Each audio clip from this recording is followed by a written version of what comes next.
ओम नमो भगवते वासुदेवाय। जय श्रीकृष्ण। राधे राधे। শ্রীমদ্ ভগবদ্গীতা এমন একমাত্র গ্রন্থ যা মানুষকে বেঁচে থাকার জন্য সঠিক দিশা দেখায়।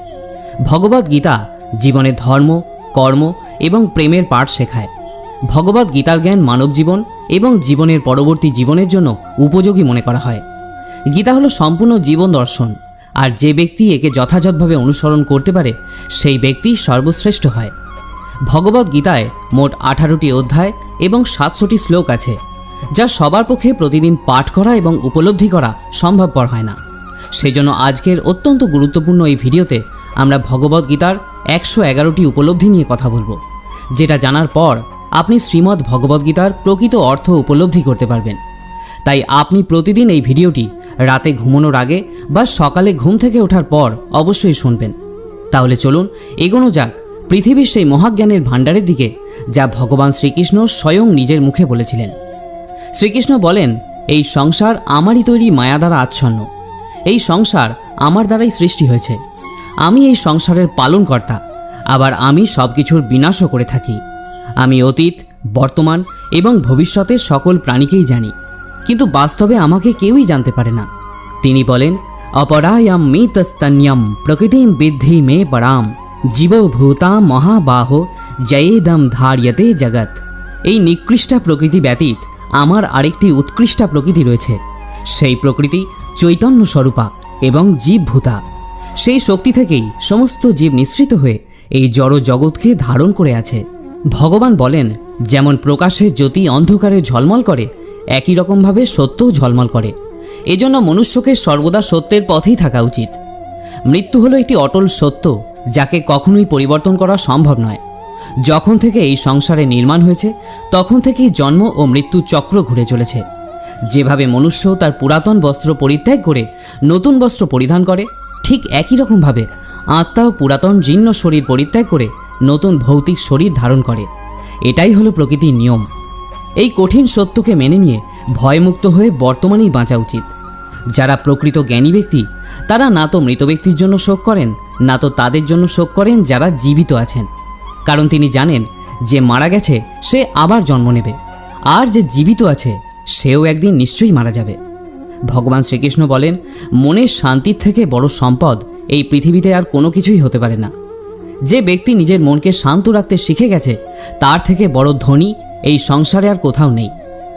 সময় কখনো মানুষের তৈরি পথে চলে না, মানুষকেই সময়ের তৈরি পথে চলতে হয়। একেই তো নিয়তি বলে। জীবন তখন কঠিন মনে হয় যখন আমরা নিজেকে পরিবর্তন করার পরিবর্তে পরিস্থিতিকে পরিবর্তন করার চেষ্টা করি। কর্মই হলো সবথেকে বড় ধর্ম। ভগবান শ্রীকৃষ্ণ গীতায় অর্জুনকে উপদেশ দিতে গিয়ে বলেছেন, মনুষ্য কর্ম করার জন্যই পৃথিবীতে জন্ম নেয়, আর কর্ম না করে কেউ ক্ষণকালও থাকতে পারে না। পরিণামের কথা চিন্তা না করে মানুষকে নিজের কর্তব্য পালন করে যাওয়া উচিত। ক্রোধ মানুষকে নরকে টেনে নিয়ে যায়। ক্রোধ করার জন্য মানুষের মন অশান্ত হয়ে পড়ে, আবেগের বশবর্তী হয়ে তখন সে নিজেরই ক্ষতি করে। ভগবান বলেন, মনুষ্যকে ক্রোধ সর্বদা এড়িয়ে চলতে হবে। যতই রাগ হোক না কেন, নিজেকে নিয়ন্ত্রণ করার প্রচেষ্টা করতে হবে। এই সংসারে আজ যা তোমার কাছে আছে, গতকাল তা অন্য কারো কাছে ছিল, কিন্তু আগামীকাল তা অন্য কারো হয়ে যাবে। তুমি এই পৃথিবীতে খালি হাতেই এসেছিলে, আর তোমাকে এখান থেকে খালি হাতেই ফিরে যেতে হবে। মনের ওপর নিয়ন্ত্রণ থাকা অত্যন্ত জরুরি। মানুষের মন বায়ুর মতো চঞ্চল হয়ে থাকে। এই মনের জন্যই মানুষ কাম বাসনার প্রতি আকৃষ্ট হয়, নিজের লক্ষ্য থেকে ভ্রষ্ট হয়ে যায়। যদি জীবনে সফলতা পেতে হয়, তাহলে মনের ওপর নিয়ন্ত্রণ পাওয়া খুবই জরুরি। মনকে নিজের বশে করতে পারলে মস্তিষ্কের শক্তি কেন্দ্রীভূত হয় এবং তার জন্য কাজে সফলতা পাওয়ার সম্ভাবনাও বৃদ্ধি পায়। গীতা আমাদের শেখায়, যে ব্যক্তি নিজের মনের ওপর নিয়ন্ত্রণ লাভ করেছে, তার মনে অপ্রয়োজনীয় চিন্তাভাবনা এবং কামনা বাসনা প্রবেশ করতে পারে না। সে অকারণ ইচ্ছা থেকেও নিজেকে দূরে রাখতে পারে, আর তার সাথে ব্যক্তি নিজের লক্ষ্যকেও খুব সহজেই জয় করে নিতে পারে। নিজের মনের ভিতর থাকা খারাপ গুণগুলিকে পরিত্যাগ করার কথা বলা হয়েছে শ্রীমদ্ ভগবদ্গীতায়। তাই জন্য গীতার 16 অধ্যায়ের 4 নম্বর শ্লোকে ভগবান বলছেন, দম্ভ দর্পোভিমানশ্চ ক্রোধ পারুষ্য মে বচ অজ্ঞানম চাভিজাতস্য পার্থ সম্পদ মা সুরিম। অহংকার, রাগ, কঠোর বাণী এবং অজ্ঞানতা এইসব থেকে মনুষ্যকে দূরে থাকা উচিত। সৎ গুণগুলিকে নিজের জীবনে ধারণ করা উচিত। এর ফলে জীবনে পরম শান্তির অনুভূতি হয়। চতুর্থ অধ্যায়ে ভগবান বললেন সেই কথা, ন হি জ্ঞানে ন সদৃশম পবিত্রমিহ বিদ্যাতে তৎস্বয়ং যোগ সংসিদ্ধ কালেনাত্মনি বিন্দতি। অর্থাৎ এই মহাবিশ্বে জ্ঞানের মতো পবিত্র আর কোনো কিছুই নেই। শ্রদ্ধাবান লভতে জ্ঞানম, অর্থাৎ জ্ঞানের প্রতি জিজ্ঞাসা থাকলে তবেই জ্ঞান লাভ করা যায়। জ্ঞান লব্ধা পরাম শান্তিম অচিরেনাধিগচ্ছতি, অর্থাৎ জীবনের শান্তি লাভ করার জন্য সাধনা নয়, বরং জ্ঞানের প্রয়োজন হয়। তিনি সমগ্র মানবজাতিকে উদ্দেশ্য করে অর্জুনকে বলেছিলেন, যদি মনকে নিয়ন্ত্রণ করতে না পারো তাহলে সেই মন তোমার চরম শত্রু হয়ে উঠবে। সদা সন্দেহকারী ব্যক্তি না তো ইহজীবনে শান্তি পায় আর না তো পরজীবনে। আর সেজন্যই তুমি সন্দেহের প্রবণতা থেকে দূরে থাকো। অধিক সন্দেহ করলে মনের সমস্ত শান্তি নষ্ট হয়ে যায়, আর ব্যক্তি ভ্রমের বশবর্তী হয়ে আপনজনদের সঙ্গেই সব সম্পর্ক নষ্ট করে ফেলে। শরীরের সৌন্দর্য মনকে আকর্ষণ করে, কিন্তু স্বভাবের সৌন্দর্য হৃদয়কে আকর্ষণ করে। সেই জন্যই মনুষ্যের স্বভাব সর্বদা নির্মল হওয়া উচিত। কে কি করছে, কিভাবে করছে, কেন করছে, এসব থেকে তুমি যত দূরে থাকবে ততই তুমি সুখে থাকবে। জীবনে আমরা কতটা ঠিক এবং কতটা ভুল এটা মাত্র দুজনই জানে। একজন হলেন পরমাত্মা আর দ্বিতীয়জন হলো আমাদের অন্তরাত্মা। ভগবান শ্রীকৃষ্ণ বলেন, যে ব্যক্তির মধ্যে জ্ঞানের অভাব এবং ঈশ্বরের প্রতি বিশ্বাসের অভাব থাকে সেই ব্যক্তি জীবনে কখনো আনন্দ এবং সফলতা অর্জন করতে পারে না। মানুষের দুঃখের প্রধান কারণই হলো তার মোহ। যে যত বেশি মোহ করবে সে তত বেশি দুঃখ ভোগ করবে। তোমার আফসোস তোমার অতীতকে পরিবর্তন করতে পারবে না, আবার তোমার দুশ্চিন্তা তোমার ভবিষ্যৎকেও পরিবর্তন করতে পারবে না। সেই জন্যই বর্তমানের আনন্দ উপভোগ করাই সব থেকে সুখের। শ্রীকৃষ্ণ আরও বলেন, যে তোমার পাশে থাকে তুমিও তার পাশে সবসময় থেকো, আর যে তোমার সাথে প্রতারণা করে তাকে তুমি ত্যাগ করো। যে স্থানে তোমার কোনো সম্মান নেই সেখানে কখনোই যাওয়া উচিত নয়, কারণ এটা করলে লোক তোমাকে বোকা এবং দুর্বল ভাববে। ক্রোধৎ ভবতি সম্মোহ স্মৃতিভ্রংশ বুদ্ধি নাশ বুদ্ধি নাশত্ব প্রাণস্যতি। গীতার এই শ্লোকটি বলে, যে কোনো কাজের সাফল্যের জন্য মনের প্রশান্তির প্রয়োজন হয়। ভগবান বলেন, রাগ বুদ্ধিকে ধ্বংস করে ব্যক্তিকে মূর্খ করে তোলে। একজন মূর্খ ব্যক্তি নিজেকে ধ্বংস করে। এমতাবস্থায় যে কোনো কাজের সফলতার জন্য ক্রোধ ত্যাগ করা অতি আবশ্যক। যদি সফল হতে চাও তাহলে ভয়কে জয় করো। অর্জুন যখন কৌরবদের বিরুদ্ধে যুদ্ধ করতে রাজি হলেন না, তখন ভগবান শ্রীকৃষ্ণ তাকে বললেন, হতো বা প্রাপশসি স্বর্গম জিত্বা বা ভক্ষসে মহিম তস্মাদুত্তিষ্ঠ কৌন্তেয় যুদ্ধায় কৃতনিশ্চয়। হে অর্জুন, তুমি নির্ভয়ে যুদ্ধ করো। নিহত হলে স্বর্গ লাভ করবে, আর যদি জিতে যাও তাহলে পৃথিবী শাসন করবে। তাই যে কোনো কাজে সফলতা পেতে হলে মন থেকে ভয়কে দূর করতে হবে। কর্মফল নিয়ে পরমেশ্বর ভগবান গীতায় বলছেন, কর্মণ্যেবাধিকারস্তে মা ফলেষু কদাচনা। গীতার এই শ্লোকে ফলের আকাঙ্ক্ষা ব্যতীত কর্মের আদি ক্ষেত্রের ওপর জোর দেওয়া হয়েছে। আপনি যদি কোনো কাজে সাফল্য চান তাহলে কর্মে মনোযোগ দিন, তবেই আপনি বিভ্রান্তি ছাড়া কর্ম করতে সক্ষম হবেন। গীতায় বলা হয়েছে, ফল কামনা করে কর্ম করলে কর্মের দিকে কম আর ফলের দিকেই বেশি মনোযোগ থাকে। যতক্ষণ না তুমি নিজের কাছে হেরে যাচ্ছ ততক্ষণ এই পৃথিবীর কেউ তোমাকে হারাতে পারবে না। দুর্বল তুমি নয়, দুর্বল হলো তোমার সময়, আর সময় প্রত্যেকের পরিবর্তন হয়। তুমি শুধু নিজের কর্ম করতে থাকো। যে কখনো জীবনের সংকটে পড়েনি সে কখনো নিজের শক্তি সম্পর্কে জানতে পারে না। যে অন্যের দুঃখকে অনুভব করতে পারে, যার মনে দয়া আছে, যারা মন থেকে শুদ্ধ, সে এই পৃথিবীর জন্মমৃত্যু চক্র থেকে মুক্ত হয়ে যায়। ভগবদ গীতার একটি বড় শিক্ষা হলো এই যে কাউকে কিছু দিয়ে কখনো অহংকার করা উচিত নয়। কে বলতে পারে তুমি তাকে সেটা দিচ্ছ নাকি পূর্বজন্মের ঋণ পরিশোধ করছো। যেসব ব্যক্তিরা অহংকারী হয় তাদের বংশ, বৈভব এবং প্রতিষ্ঠা তিনটেই চলে যায়। যদি বিশ্বাস না হয় তাহলে রাবণ, কৌরব এবং কংসকে দেখো, যারা অতিরিক্ত অহংকারের কারণে নিজেদেরকেই ধ্বংস করেছিল। যদি কাউকে বিশ্বাস করতে হয় তাহলে তার কথায় নয়, তার ব্যবহার দেখো। অতিরিক্ত রাগের সময় কিছুটা চুপ থাকলে এবং ভুলের সময় কিছুটা মাথা নত করলে জীবন আরও সহজ হয়ে উঠতে পারে। ভগবান বলেন, যে ব্যক্তি আমাকে জেনে যায় সে এই কষ্টে ভরা পৃথিবীর জন্মমৃত্যু চক্র থেকে মুক্তি পেয়ে যায়। যে ব্যক্তি ভগবদ্গীতা পড়ে এবং তাকে অনুসরণ করে তার জীবন থেকে সমস্ত দুষ্কর্মের প্রভাব নষ্ট হয়ে যায়। যেটা তোমার ভাগ্যে আছে তা দৌড়ে তোমার কাছেই আসবে, আর যা তোমার ভাগ্যে নেই তা এসেও আবার চলে যাবে। ঝড় যেমন নদীতে থাকা নৌকোকে পথভ্রষ্ট করে দেয়, সেরকমই বাসনা মানুষের বুদ্ধিকে ভ্রষ্ট করে দেয়। যে মানুষ সুখ দুঃখে এবং মান অপমানে শান্ত থাকতে পারে, সেই মানুষ আমার অতি প্রিয়। বুদ্ধিমান ব্যক্তি যখন সম্বন্ধ রাখা বন্ধ করে দেয়, তখন বুঝে নেওয়া উচিত যে তার আত্মসম্মানে কোথাও না কোথাও আঘাত লেগেছে। প্রেম সর্বদা ক্ষমা চাইতে পছন্দ করে, কিন্তু অহংকার ক্ষমা চাওয়াতে পছন্দ করে। ভগবান শ্রীকৃষ্ণ বলেন, তোমার নাম নয়, কর্মই তোমার আসল পরিচয়। তার কারণ এক নামের হাজার মানুষ আছে, তাদের নাম এক হলেও কর্ম ভিন্ন হয়ে থাকে, আর সেটাই তাদের আসল পরিচয়। হাজারটা ভালো কথার মধ্যেও লোক তোমার একটা খারাপ কথাকেই মনে রাখবে, তাই লোক কি বলছে তাতে মনোযোগ দিও না। যতটা সম্ভব নিশ্চুপ থাকাই শ্রেয়, কারণ মানুষের পাপের জন্ম তার মুখের কথা থেকেই প্রথম শুরু হয়। কারোর সাথে ছলনা করা বা ঠকানো হলো একটা ঋণের মতো, যা অন্য কারোর কাছে তোমাকে পরিশোধ করতেই হবে। আজ তুমি একজনকে ঠকাবে, কিন্তু আগামীকাল তার পরিণাম তুমি অন্য কারোর কাছ থেকে অবশ্যই পাবে। যদি তোমার দৃষ্টি সত্যিই ভালো হয়, তাহলে একমাত্র তুমি নিজের দোষ এবং অন্যের গুণগুলিই খুঁজে পাবে। যে সময়ের সাথে স্বভাব পরিবর্তন করে, তাকে কখনোই বিশ্বাস করা উচিত নয়। জীবনে কখনো নিজেকে অন্যের সাথে তুলনা করো না। তুমি যেমনই হও সেটাই সর্বশ্রেষ্ঠ। প্রত্যেকেই তাদের জীবন বদলানোর জন্য সময় পায়, কিন্তু সময় বদলানোর জন্য দ্বিতীয় জীবন কেউই পায় না। ভগবান বলেন, যা অবশ্যম্ভাবী তা ঘটবেই, আর যা হবার নয় তা কখনোই হবে না। এরকম বিচার যার মনে থাকে, তাকে দুশ্চিন্তা কখনোই পীড়া দিতে পারে না। ভালো উদ্দেশ্য নিয়ে যে কাজ করা হয় তা কখনোই ব্যর্থ হয় না, আর তার ফলও তুমি একদিন নিশ্চয়ই পাবে। জীবনের সবথেকে বড় ভুল হলো সেটাই, যেটা থেকে আমরা কিছু শিখতে পারি না। আজ তুমি যে কাজ করছো তার ফল তুমি ভবিষ্যতে নিশ্চিত পাবে, আর আজ তুমি যা কিছুই পেয়ে থাকো তা তোমারই দ্বারা করা তোমার অতীতের কৃতকর্মের ফল। শ্রীকৃষ্ণ বলেন, যে মানুষ শ্রদ্ধা এবং ভক্তির সঙ্গে আমার উপাসনা করে, আমি তাকে সেই সব কিছু দিয়ে থাকি যা তার কাছে নেই, আর তার কাছে যা থাকে আমি তাকে রক্ষাও করি। কাকে কি আর কতটা বলতে হবে যদি তুমি শিখে নাও, তাহলে তোমার জীবন সার্থক হয়ে যাবে। যদি জীবনে কখনো সুযোগ পাও, তাহলে স্বার্থ ত্যাগ করে সাহায্য করে দিও, কিন্তু কখনোই স্বার্থপর হয়ে এড়িয়ে যেও না।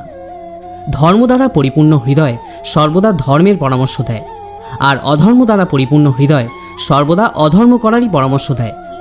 মানুষ এই জন্য দুঃখী নয় যে সে ঈশ্বরের অস্তিত্বকে বিশ্বাস করে না। মানুষ তো এই জন্য দুঃখী কারণ সে ঈশ্বরের জ্ঞানকে বিশ্বাস করে না। সময় এলে সব কিছুই পাওয়া যায়, সময়ের আগে কোনো কিছু পাওয়ার ইচ্ছাই দুঃখের প্রধান কারণ হয়ে দাঁড়ায়। যারা প্রেমকে জঘন্য বলেন তারা মূর্খ। এই জগৎ প্রেম দিয়েই তৈরি হয়েছে। প্রেমই হলো এই জগতের মেরুদণ্ড। মনুষ্য তার বিশ্বাস এবং চিন্তাভাবনা দ্বারাই তৈরি হয়। যার মনের চিন্তাভাবনা যেমন হয়, সেই মানুষ সেরকমই তৈরি হয়। এই সংসারে ভাগ্যের থেকে বেশি এবং সময়ের থেকে আগে না তো কেউ কিছু পেয়েছে, আর না কখনো পাবে। মুখ থেকে বেরোনো কথার মধ্যে সংযম থাকা অত্যন্ত জরুরি, কারণ মুখের কথা একজনকে যা আঘাত দিতে পারে, সেই আঘাতের ক্ষত কোনোদিনই পূরণ করা যায় না। শ্রীকৃষ্ণ বলেন, ধর্মের জন্য লড়াই করতে শেখো, অধর্মের শত্রু হতে শেখো, এবং যারা তোমার আপন তাদের জন্য ত্যাগ করতে শেখো। সত্য সর্বদা জলে ভাসমান তেলের মতো হয়। তুমি যদি মিথ্যার জল ঢালো, সত্য সর্বদা ওপরেই থাকবে। জীবনের একটি অমূল্য শিক্ষা, খুব আনন্দের সময় কারোর কাছে কোনো প্রতিজ্ঞা করো না, খুব রাগের সময় কাউকে উত্তর দিও না, আবার যখন খুব দুঃখ হবে তখন কোনো সিদ্ধান্ত নিও না। যদি কোনো মনুষ্য সমগ্র জগৎকে জেনে যায়, সমগ্র সংসারকে জেনে যায়, কিন্তু তারপরেও সে নিজেকে জানতে না পারে, তাহলেও সেই মানুষ নির্বোধ থেকে যায়। যদি কেউ তোমাকে প্রত্যাখ্যান করে, তাহলে দুঃখ করো না, কারণ বাস্তবে সে তোমার মূল্য বোঝেনি। যে সম্পর্ক তোমাকে কাঁদিয়ে দেয়, সেই সম্পর্কে থেকে গভীর সম্পর্ক আর কোনো কিছুই হয় না। আর যে সম্পর্ক তোমাকে কাঁদার জন্য ছেড়ে দেয়, তার থেকে দুর্বল আর কোনো সম্পর্ক হয় না। সর্বদা শান্ত থাকতে শেখো, তাহলেই তুমি নিজেকে মজবুত অনুভব করবে। উত্তপ্ত লোহাকে গরম অবস্থায় যে কোনো রূপেই পরিবর্তন করা যায়, কিন্তু ঠান্ডা হয়ে গেলে সেই লোহাই অনেক বেশি মজবুত হয়ে যায়। কোনো রকম দুঃখ কষ্টের মধ্যে তোমাকে এই 7টি গুণ বাঁচাবে: তোমার জ্ঞান, তোমার বিনম্রতা, তোমার বুদ্ধি, তোমার ভিতরের সাহস, তোমার ভালো কর্ম, সত্য কথা বলার অভ্যাস এবং ঈশ্বরের প্রতি তোমার বিশ্বাস। যখন কঠিন সময় আসে তখন ব্যক্তি একা হয়ে যায়, কিন্তু এটাও সত্য যে সেই কঠিন সময় ব্যক্তিকে আরও মজবুত করে দেয়। যে তোমাকে সম্মান দেয় তাকেও তুমি সম্মান দাও। কারো সামর্থ্য দেখে তার সামনে মাথা ঝোঁকানো ভীরুতার লক্ষণ। তোমার সামনে যত বড় কঠিন পরিস্থিতি এসে পড়ুক না কেন, একটা কাজ করবে, নিজের সব কিছু ভগবানকে সমর্পণ করে দাও। ভগবানের উপর সেই বিশ্বাস সেই ছোট্ট শিশুর মতো করো, যাকে হাওয়াতে ছুড়ে দিলেও সে হাসতেই থাকে। সে ভয় পায় না, কারণ সে জানে যে তুমি তাকে নিচে ফেলে দেবে না। ভগবান বলেন, তুমি মন ছোট করো না। যদি আপনজন তোমার থেকে মুখ ফিরিয়েও নেয়, আমি তোমার সাথে সবসময় থাকব। কারোর সামনে এতটাও ঝোঁকা উচিত নয় যে সে তোমাকে নিচু শ্রেণীর লোক ভাবতে শুরু করে। মনুষ্য সর্বদা তার ভাগ্যকে দোষারোপ করে, এটা জেনেও যে ভাগ্যের থেকেও বড় হলো তার কর্ম, যেটা তার নিজের হাতেই রয়েছে।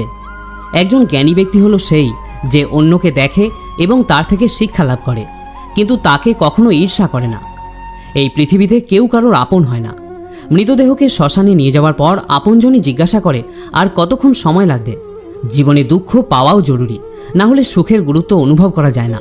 এই পৃথিবীতে একমাত্র মাতা এবং পিতাই হলেন দুজন ব্যক্তি যারা সর্বদাই চান যেন তার সন্তান তাদের থেকে উন্নতি করে। সময়, বন্ধু এবং সম্পর্ক, এই তিন জিনিস আমরা বিনামূল্যে পেয়ে থাকি, কিন্তু এদের মূল্য আমরা তখন বুঝতে পারি যখন কোনো একটি আমাদের জীবন থেকে হারিয়ে যায়। জীবনে কিছু দুঃখ আমাদের এমনও থাকে যা আমাদের বাঁচতে দেয় না, আবার জীবনে কিছু কিছু কর্তব্য এমন থাকে যা আমাদের মরতে দেয় না। তুমি যত ইচ্ছা ভালো কাজ করে নাও, তোমার প্রশংসা একমাত্র শ্মশানেই হবে। যদি তুমি কোনো ব্যক্তিকে একবার ক্ষমা করে দাও, তাহলে তুমি জ্ঞানী। যদি দ্বিতীয়বার ক্ষমা করে দাও, তাহলে তুমি নরম প্রকৃতির মানুষ। কিন্তু যদি সেই ব্যক্তিকে তুমি তৃতীয়বারও ক্ষমা করে দাও, তাহলে তুমি এই দুনিয়ার সবথেকে বড় মূর্খ। এই জীবনের সবথেকে দামি জিনিস হলো তোমার বর্তমান।